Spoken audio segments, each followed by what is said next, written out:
Merci beaucoup pour vos interventions. Pour rebondir sur l'introduction finalement qu'a fait Hakim, je suis complètement d'accord sur le fait qu'il faut analyser nos responsabilités du côté du Nord. Et à ce moment-là, il faudrait peut-être aussi passer au bilan. C'est-à-dire que quand on sait qu'on a des réfugiés de guerre en France, à un moment, la France elle a rejoint le commandement armé de l'OTAN. Et l'OTAN, il faudra aussi faire le bilan de son action par rapport à la déstabilisation des régions, par rapport à la destruction des infrastructures de je ne sais combien de pays.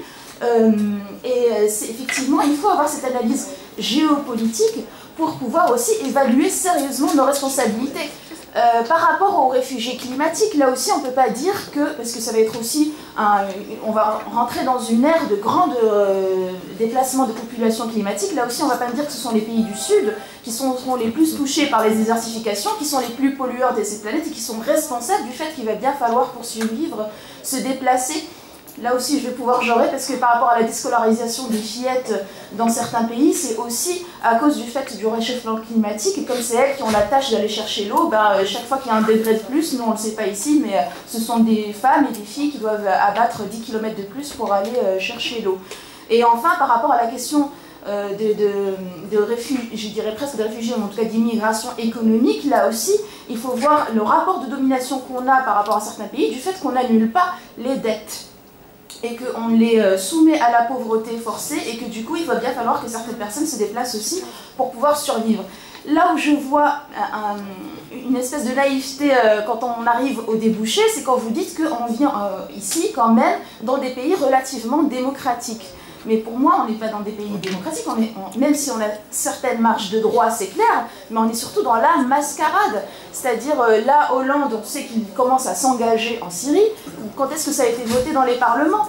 Sur les questions économiques, on a des politiques économiques qui sont en train de s'imposer dans tous les pays. Il n'y a strictement aucune façon d'y résister, même démocratiquement. La preuve, en Grèce, quand il y a des élections qui gagnent, on finit par leur dire, comme en 2005, c'est très bien d'avoir voté, c'est bien le référendum, mais en fait, non, there is no alternative. Et pourquoi je fais un lien avec la choucroute? C'est que quand même, quand on a ce sentiment d'impuissance de citoyenneté, c'est là aussi que les gens, pour renverser la table, commencent à voter pour des pays d'extrême droite. C'est là que on n'a même pas besoin d'élus d'extrême droite. Quand il y a un gros taux d'extrême droite, tous les élus de droite et de gauche s'extrême droitisent. Et on a, je pense, Valls qui vient de dire hier qu'il ne va pas donner le droit de vote aux étrangers parce qu'il ne voudrait pas faire monter le FN. Donc tout ça c'est lié et tout ça c'est l'écosystème. C'est l'écosystème de l'extrême droite. Parce que depuis tout à l'heure, n'empêche, je vois évoquer plein de choses, l'excision, la question des persécutions des homosexuels, la question des trans, la question de la déscolarisation des filles, etc. Il n'y a pas un moment où on prononce le mot patriarcat, qui est le premier rapport de domination dans cette planète, le premier exploitant, le premier tueur. Les féminicides est quand même l'une des premières causes mortelles. Et donc je pense qu'il faut vraiment, toujours à chaque fois, essayer de donner une dimension de genre à tous ces... à tout cela, et notamment par rapport à la question des réfugiés qui gardent toujours un visage quand même assez masculin. Il y a une invisibilisation des femmes réfugiées, on l'a encore vu hier avec un petit film où il n'y avait que des hommes réfugiés qui apparaissaient, et je pense que c'est important de jeter cette lumière, Georges, dessus. Merci. Merci à vous.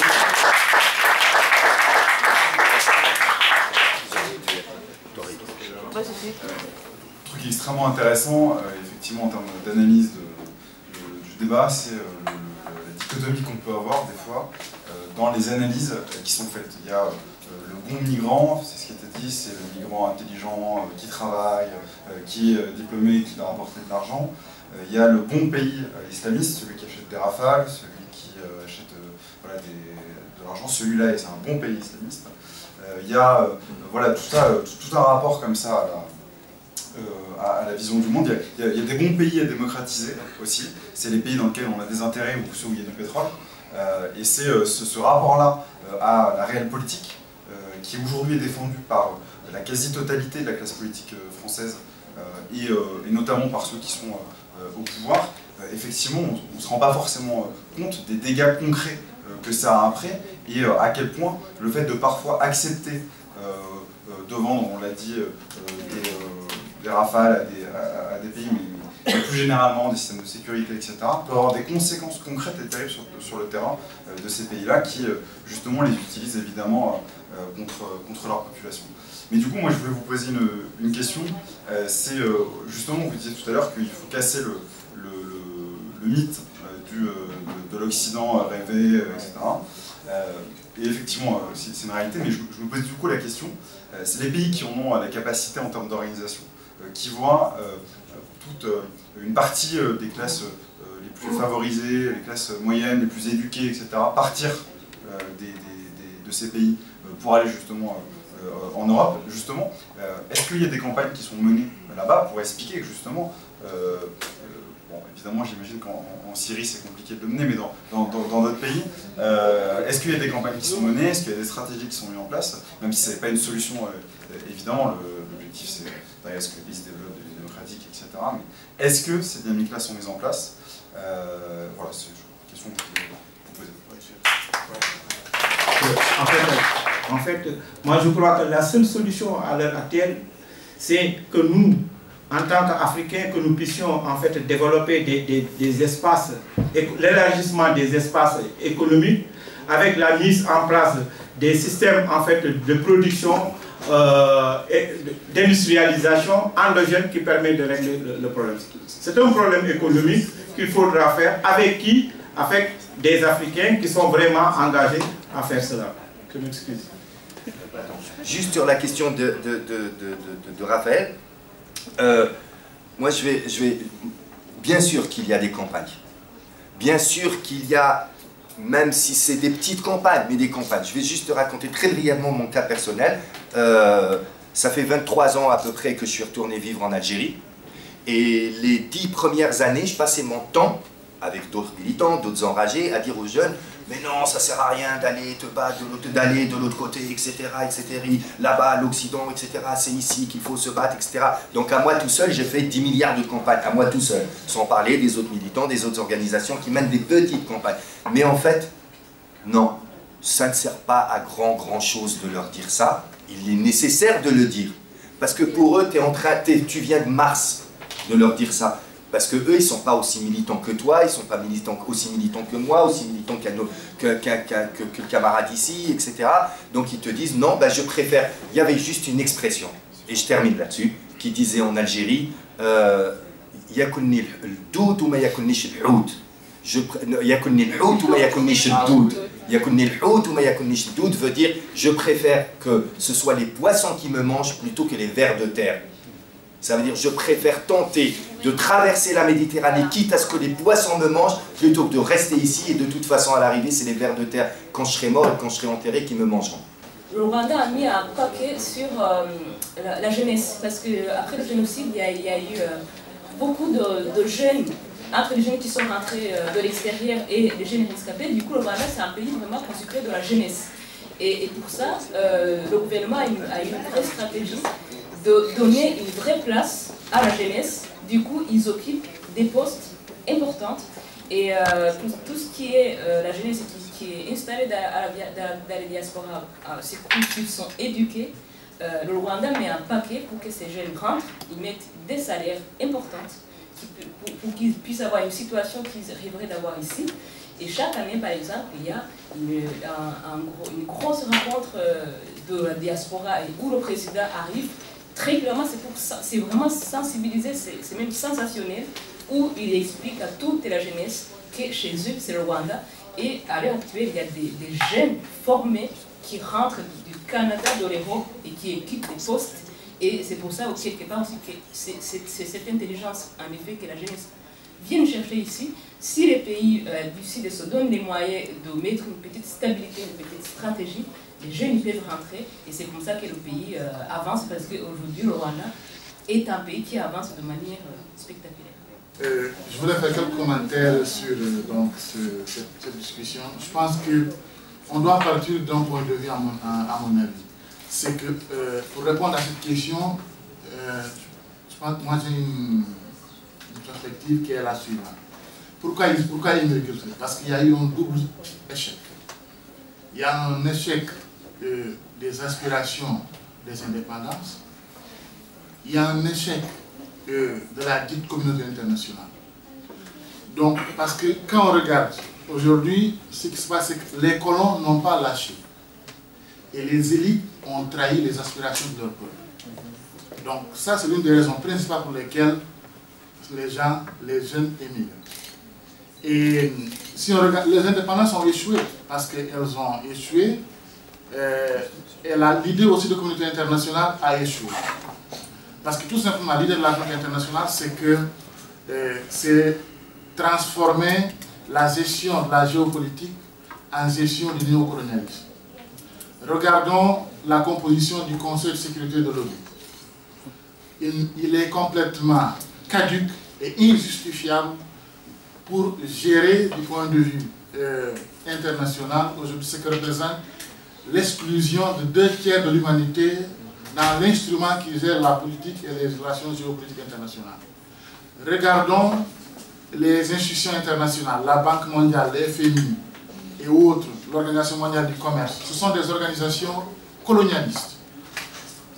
Regardons les instruments de gestion des tensions et des conflits géopolitiques. Le TPI, c'est un tribunal colonialiste.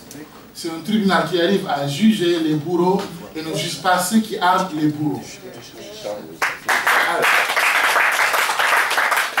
Donc, évidemment, donc ce double échec justifie quelque part l'immigration. Mais il y a un autre problème, celui que Aliou a abordé aussi. Il ne faut pas qu'on l'oublie. Parce que le mythe de l'Occident, c'est un mythe qui continue. Le mythe de l'Occident, c'est le mythe du colonialisme.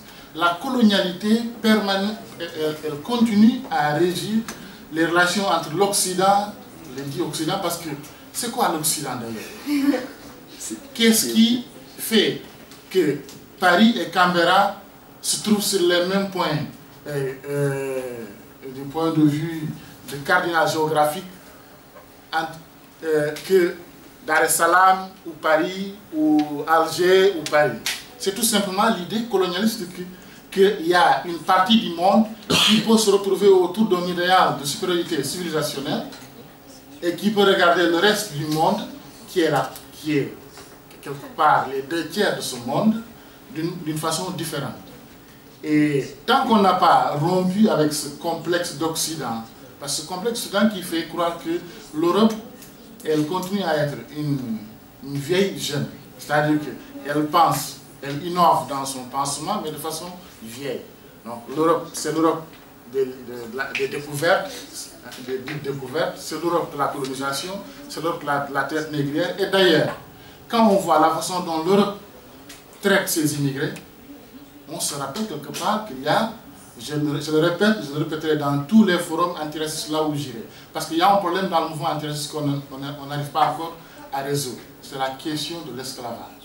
On en discute peu, ou on n'en discute presque pas. Et il faut qu'on discute de cette question, parce que l'abordage, le perfil colonialiste, esclavagiste de l'Europe et de l'Occident, je dis Occident, c'est cet abordage, c'est cette façon de voir et de faire qui fait que l'Europe continue à traiter les immigrés comme si c'était de la marchandise. Prenons deux exemples et avec ça je termine, dont on a parlé dans ce débat. Les accords de partenariat économique. Dans les accords de partenariat économique, l'un des volets essentiels de ces accords, c'est d'avoir transformé l'immigration en une matière première, comme on fait avec le cacao et les autres matières premières. L'immigration entre dans ce volet comme condition préalable pour que l'Europe maintienne des relations bilatérales saines avec ses voisins de l'autre côté de la Méditerranée. C'est du colonialisme, ça. Il faut qu'on en parle. Et ça, c'est le retour de l'esclavage, parce que les immigrés sont considérés comme des chiffres, comme on considérait les esclaves dans les cales des bateaux pendant la traite transatlantique. Donc, il y a ces deux échecs qui expliquent effectivement pourquoi les gens immigrent. Au-delà, effectivement, de la trahison de nos élites qui ont trahi les aspirations de nos citoyens. Mais les rapports de force entre l'Occident, ce dit Occident, et le reste du monde nous obligent à faire l'exercice qu'a fait Fatima, c'est-à-dire que nous devons être beaucoup plus exigeants du point de vue de la revendication par rapport à celui qui a plus de pouvoir de discriminer et de décider du sort des gens, c'est l'Occident.